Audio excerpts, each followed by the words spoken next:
Une personne comme nous, ordinaire, normale et responsable, trouve une nouvelle dimension à sa vie en rencontrant le Seigneur Jésus-Christ. Il veut vous transmettre un message pour que vous puissiez connaître cette paix que Dieu seul procure. Il s'agit de notre invité, Michel Leclerc. Mesdames, Messieurs, bienvenue à l'émission Toute la Bible en parle. Il nous fait grandement plaisir d'accueillir aussi au cours de l'émission, pour la 3e semaine, Richard Ouellette. Ne quittez pas, vous le verrez dans quelques instants après l'entrevue. Et pour la dernière fois, nous avons peut-être encore suffisamment de cette quantité de brochures, Le Monde et sa destinée. Je dis cela parce que cette année, les demandes de brochures sont beaucoup plus grandes que toutes les autres années précédentes. Et, si nous n'avons plus Le Monde et sa destinée, vous recevrez certainement quelque chose d'autre. Et nous espérons que ce que vous recevrez sera aussi répondre à un besoin bien particulier dans votre vie. Nous avons, grâce à la générosité de la Société biblique canadienne, bonne nouvelle aujourd'hui à vous offrir. En collaboration avec l'Alliance biblique universelle, la Société biblique canadienne est à l'œuvre dans 180 pays à travers le monde et fournit les Écritures saintes dans plus de 1800 langues et dialectes différentes. Donc, nous vous demandons de faire la demande, tout simplement, aujourd'hui même, de demander cette brochure. Il nous fera plaisir de vous le donner. Rendons-nous maintenant auprès de notre invité, qui est Michel Leclerc. Et écoutez bien son témoignage. Michel Leclerc fait partie d'un groupe qui fait du porte-à-porte. Alors, il va nous parler de son expérience, mais aussi de sa nouvelle vie dans le Seigneur Jésus-Christ. Rendons-nous auprès de lui maintenant. Leclerc de Brassard. Bienvenue à l'émission Toute la Bible en parle. Michel Leclerc et Nicole Leclerc, ce sont des gens qu'on connaît bien dans l'équipe, puisque Nicole était avec nous pendant plusieurs années comme recherchiste. Donc, pour toi, tu côtoyais régulièrement là, toutes sortes de choses qui ont rapport avec l'émission. Tu savais souvent qui était invité. Et cette fois-ci, c'est toi que nous avons le plaisir d'accueillir ici. Oui. Qu'est-ce que tu fais présentement, Michel? Bien, présentement, j'ai toujours fait le métier d'électricien, en fait, et puis je me trouve à travailler dans un hôpital psychiatrique à Verdun, comme électricien. Donc, je me trouve être à l'entretien. Tout ce qu'il y a d'électricité au niveau des bâtisses, je suis un de ceux qui s'en occupent. Puis au niveau de l'Église locale? Au niveau de l'Église locale, bien, je suis impliqué aussi, comme je suis diacre, en fait. Comme électricien? Un des responsables, à quelques fois aussi. Oui, aussi. Puis, à l'Église aussi, je me trouve être impliqué au niveau évangélisation. J'ai beaucoup à cœur l'évangélisation. Ça veut dire quoi à peu près, ça, Michel? En fait... Pour toi, là, ça veut dire quoi, l'évangélisation? Je veux dire, vous avez des équipes, vous avez des... Oui, on a des équipes qui fonctionnent à l'extérieur, qui reçoivent quelques enseignements et puis qui vont à l'extérieur pour le transmettre, soit dans du porte-à-porte ou soit dans différentes activités qu'on a au niveau de l'Église. C'est bien. Peut-être si on a une petite minute, on pourrait revenir là-dessus. J'aurais des petites questions à poser concernant le porte-à-porte, comment c'est perçu par les gens, s'il n'y a pas une confusion quelquefois avec les sectes. Alors peut-être on en parlera. Mais j'aimerais savoir, puisqu'on est là pour parler de cette grande transformation que vous avez expérimentée un jour, que tu as expérimenté dans ta vie. Quelle sorte de vie avais-tu avant d'expérimenter un jour cette trouvaille extraordinaire dans ta vie? Je me suis arrêté à cette question-là parce que je me disais, en fait, je peux me considérer à peu près comme la moyenne normale des hommes, parce que j'ai pas eu une vie mouvementée. On est toujours appelé à avoir des gens qui expriment des choses qu'ils ont vécues à cause de la drogue ou des difficultés vraiment énormes. Puis dans ma vie, j'ai réalisé que non, j'ai vécu une vie normale, avec des difficultés, comme la plupart des gens.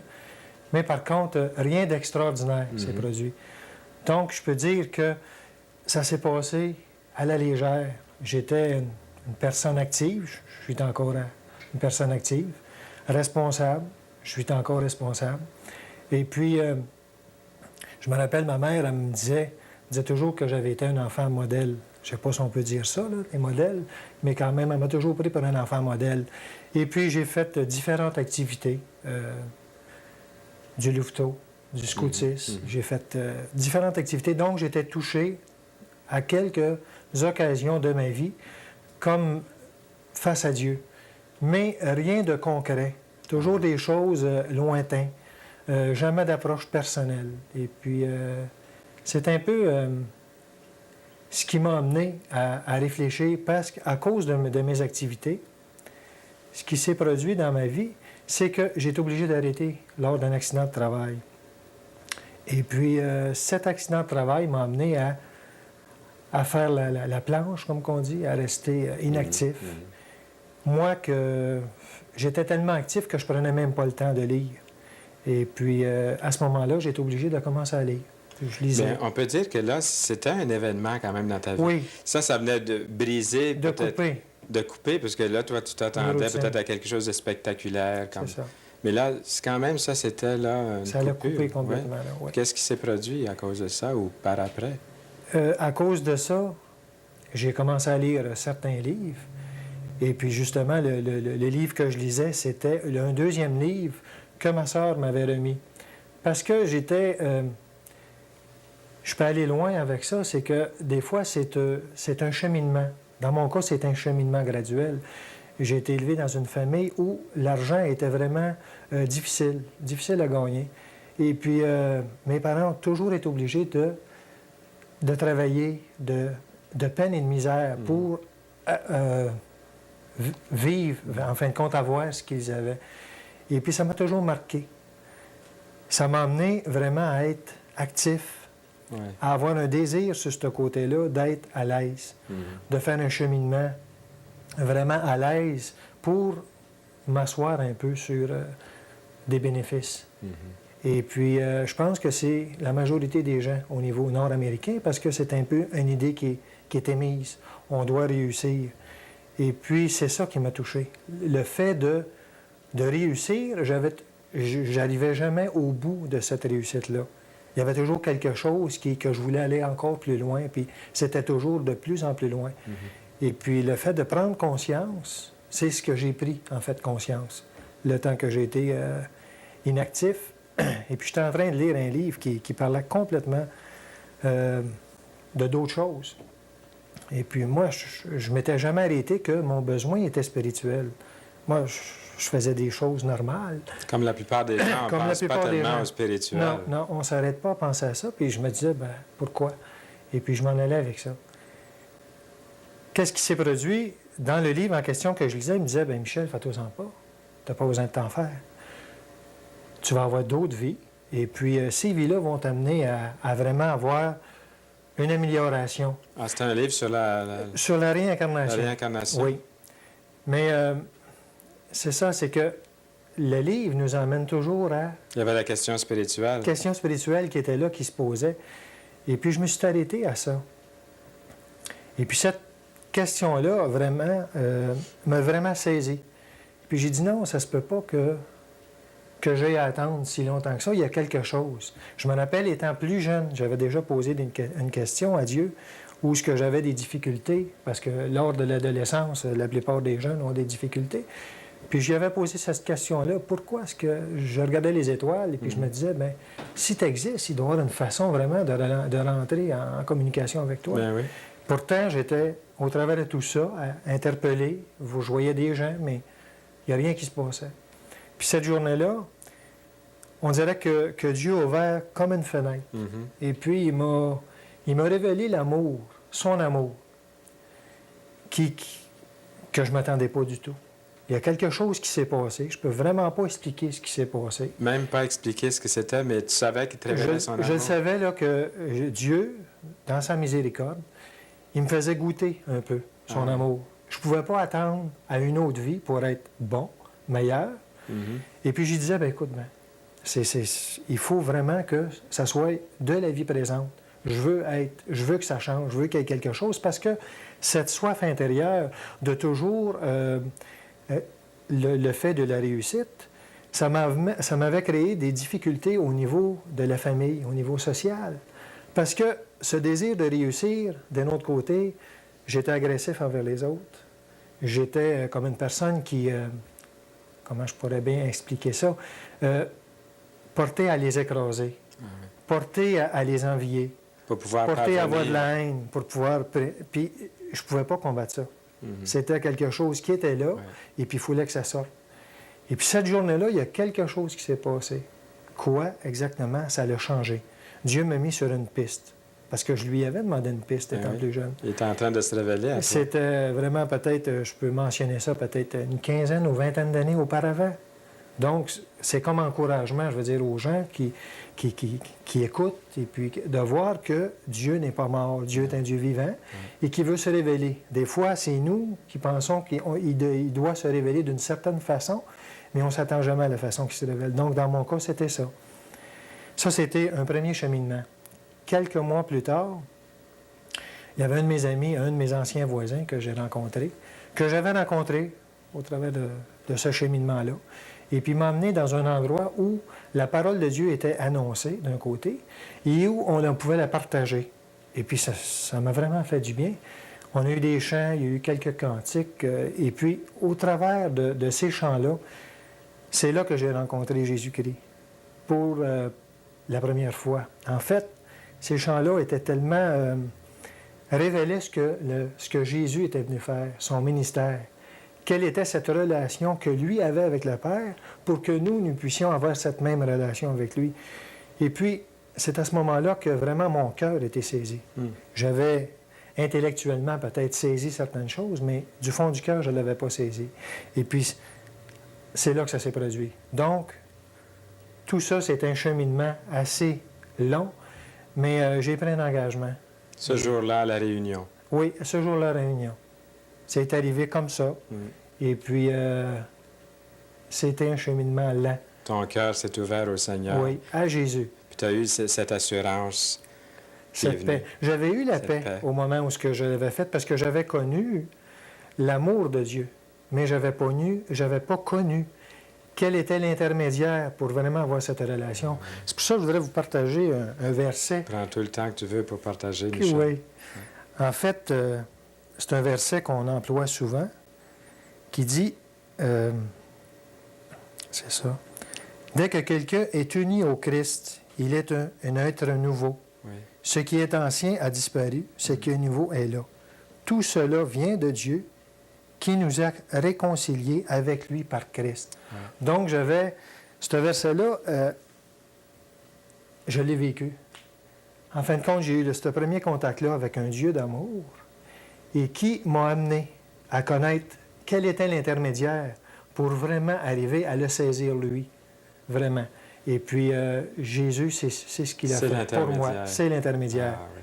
Cette réconciliation, je l'avais. Donc, la paix, je l'avais reçue à un moment donné, mais je ne la saisissais pas, je ne la comprenais pas. Ouais. Lorsque j'ai eu ce contact avec Jésus, cette paix-là s'est épanouie. Puis, depuis le temps, graduellement, il y a une transformation qui se fait. Justement, la transformation, puisque ta vie était quand même une vie bien réglée, il n'y avait ni de haut, ni de bas, ni trop haut, ni trop bas. Il y a eu juste cet arrêt, là, cloué au lit pendant un certain temps, puis là, cette découverte du spirituel dans ta vie. Est-ce qu'on peut vraiment parler de transformation? Oui, Oui. oui. Parce que le même verset le dit, que celui qui est en Christ est une nouvelle créature, une nouvelle création, en fait. Alors, tu peux vraiment en parler de Oui, ça? oui, oui. En fait, c'était une remise en question totale. J'ai été, si ma femme était ici, pourrait le confirmer, c'est que c'était une remise en question totale de ma vie. Tout ce que je faisais, tout ce que j'avais fait, je le remettais en question. J'analysais ça. Comme quoi, par exemple? Te souviens-tu des choses que tu remettais en question? Oui, au niveau de la... Je veux dire, comme père de famille, comme époux, toutes ces choses-là ont été remises en question parce que le fait, comme je mentionnais auparavant, le fait d'être envieux, il y a des effets secondaires. On devient parfois colérique, sans être colérique extérieurement vraiment prononcé. Là, des gens qui sont vraiment colériques. J'étais quand même une personne qui était colérique. Donc, c'était toutes des remises en question, mais j'avais des réponses aux questions. Oui. Je pensais que auparavant, je vivais des situations que je ne comprenais pas. Sans réponse, tandis que Sans là, réponse. tu avais les réponses de la parole. Là, les réponses graduellement venaient. Oui. C'était vraiment une soif qui était comblée, qui était une attente depuis des années antérieurement. Dieu avait vraiment attendu ce moment-là parce qu'il savait que j'étais réceptif. Oui. Donc, lui, il me connaissait. Moi, j'avais des difficultés à me connaître, je vous avoue. Alors, ce sont de belles transformations Oui, que Dieu oui, opérait. Oui, parce qu'on apprend, dans mon cas, j'ai appris premièrement à connaître, à me connaître moi. Connaître où c'était mes difficultés et mes bons côtés, parce qu'on n'est pas tous, je veux dire, avec des côtés négatifs, on a des côtés positifs, mais j'ai appris à vraiment les analyser. Et puis, ça continue présentement. C'est bon parce qu'en t'écoutant, Michel, je me rends compte que tu as appris par la parole de Dieu, tu as reçu une nouvelle dimension, celle de te connaître toi-même, puis de pouvoir faire quelque chose face à cette connaissance de toi-même. C'est rafraîchissant d'entendre ça. Qu'est-ce que tu entrevois pour l'avenir, pour le futur? C'est une question que je me suis posée, ça fait pas tellement longtemps. Ça fait à peu près quelques mois que je me suis posé cette question-là. Parce que j'ai dans le métier que je fais, je suis électricien, j'ai peut-être des opportunités d'aller peut-être plus loin. Et puis, c'est un peu la question que je me suis posée, mais les questions maintenant, je ne me les pose plus à moi seul. Non. C'est que j'ai quelqu'un à qui je peux les confier, puis lui, il peut me donner les réponses. Ça fait tout le changement que j'avais avant.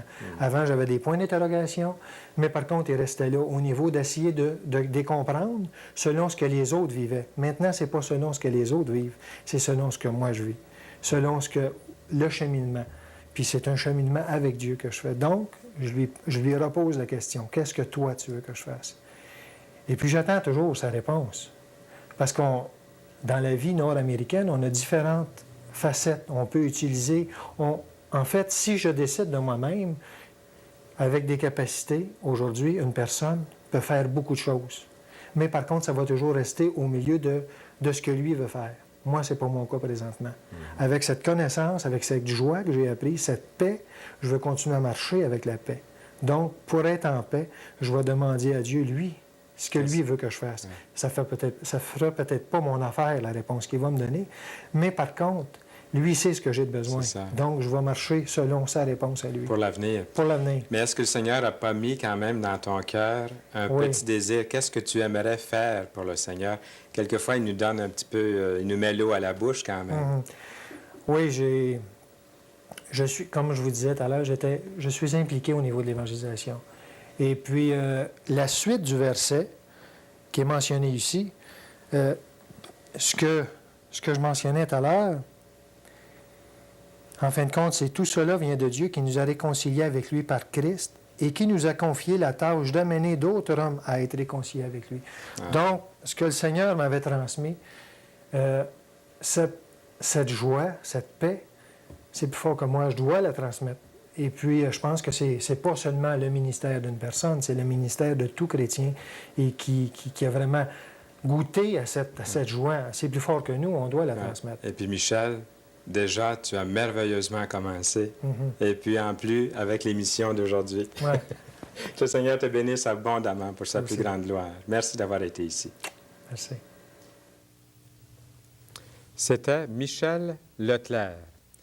Et maintenant, nous aimerions vous dire, et là, c'est vraiment la dernière fois, nos quantités ont diminué, mais nous vous l'offrons.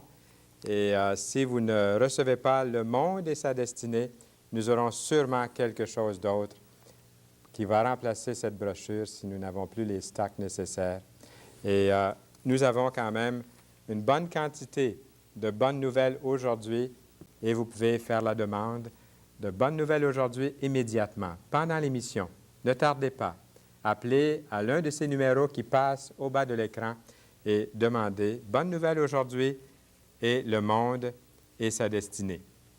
Et en même temps, vous pouvez aussi vous informer des lieux de rencontre. Nous avons des études bibliques un peu partout et nous serions très heureux de vous faire rencontrer même les personnes que vous rencontrez ici même à l'émission Toute la Bible en parle.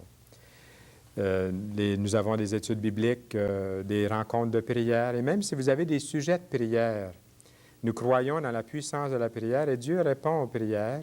Si vous voulez nous appeler et nous faire connaître maintenant, immédiatement, des sujets de prière, nous serions très contents de les amener sérieusement devant Dieu. Collectivement, en petits groupes, nous allons rencontrer le Seigneur parce que nous croyons dans ce moyen que Dieu nous a donné.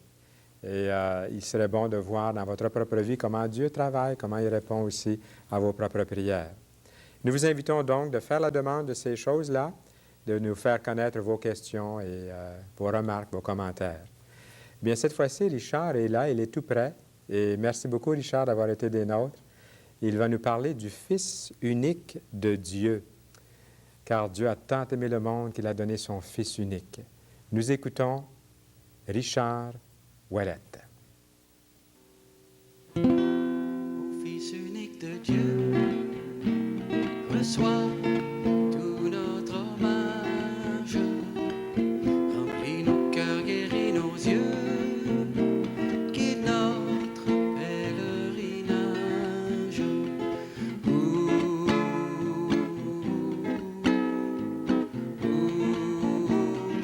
Vis en nous.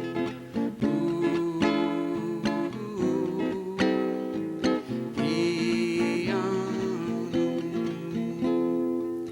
Esprit de feu, de vérité, souffle à travers nos vies, répands par nous ta sainteté et nos fardeaux déliés.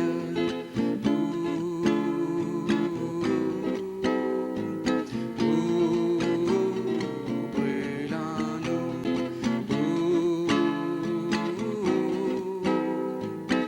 Brûle en nous. Notre Papa dans le ciel, garde-nous dans ta grâce, sensible à toi, unis en toi, heureux devant ta face.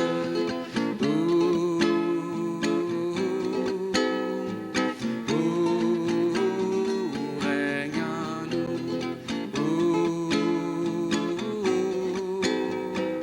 Règne en nous.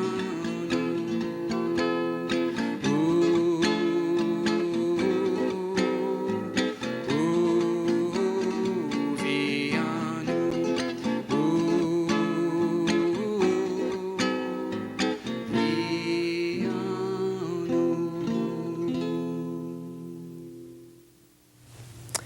Merci beaucoup. C'était Richard Ouellette. Et Richard, reviens-nous bientôt, un jour encore. Et Richard demeure dans la ville de Québec. Et il est venu jusqu'ici, vers nous, et nous l'avons rencontré pendant ces dernières semaines. Ça nous a fait vraiment plaisir parce que si vous étiez là lorsqu'il a donné son témoignage, le Seigneur a vraiment travaillé dans la vie d'un jeune homme dans les années 77, 78 et a transformé ce jeune homme pour la gloire de Jésus-Christ. Pas vrai, Richard? Bon. Et le Seigneur peut faire la même chose pour chacun de vous qui écoutez chaque semaine. Peut-être que ça fait déjà un bout de temps que vous écoutez. Vous essayez de savoir qu'est-ce qu'il y a en dessous de cette affaire-là. Eh bien, j'ai ici une citation de Gaston Racine et vous avez le privilège de demander la brochure Le Monde et sa destinée. « Dans un équilibre parfait, écrit-il, nous est révélée la liberté de l'homme, en même temps que nous est manifestée la souveraineté de Dieu sur toutes ses créatures. Le risque que comportait, écoutez bien ceci, le risque que comportait la création d'un être libre était couvert par le plan de la rédemption.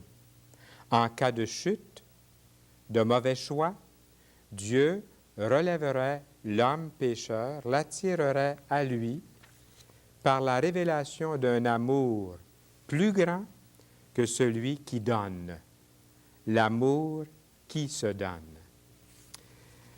Il y a beaucoup de choses dans ce petit livre qui peuvent faire la différence dans votre vie lorsqu'on le lit attentivement. J'ai quelque chose ici. Quelle que soit la gravité des événements actuels, Il est donc absolument faux de dire que la fin du monde est proche. Nous arrivons à la fin d'un âge, mais la fin du monde proprement dite n'aura lieu qu'après le règne millénaire du Christ. Et moi, je sais, pas parce que je suis meilleur que vous, je ne suis pas meilleur que vous, mais je sais que j'aurai part à ce millénium du Seigneur Jésus-Christ, non pas en me basant sur mes mérites personnels, il n'y en a pas de mérite personnel, mais sur les mérites du Seigneur Jésus-Christ. Il a tout fait pour vous et pour moi. Il a accepté le sacrifice de la croix, il a pris votre place, il a pris la mienne, une place qu'on méritait, en tout cas que je méritais. Et il nous a rendus libres. Et un jour, nous allons vivre un millénaire vraiment fantastique. Et ça nous manque. On a hâte de pouvoir vivre ces jours-là. Et vous allez tout trouver ça dans ce livre-là, entre ces deux couvertures. Bonne nouvelle aujourd'hui. C'est vraiment une bonne nouvelle. Et nous vous invitons, si les numéros de téléphone ne paraissent plus au bas de l'écran, eh bien, vous pouvez écrire, puisque dans quelques instants, vous allez voir une adresse. Et vous pouvez nous envoyer un mot, une carte postale et demander « Bonne nouvelle aujourd'hui ». C'est un cadeau de la Société biblique canadienne. Nous avons aussi le monde et sa destinée. Et si la quantité est épuisée, nous vous ferons parvenir quelque chose qui vaut vraiment la peine. Et la semaine, à la prochaine émission, ce sera Jacques Whitney. Lui aussi chanteur, il viendra de Granby. D'ici là, au revoir et à bientôt.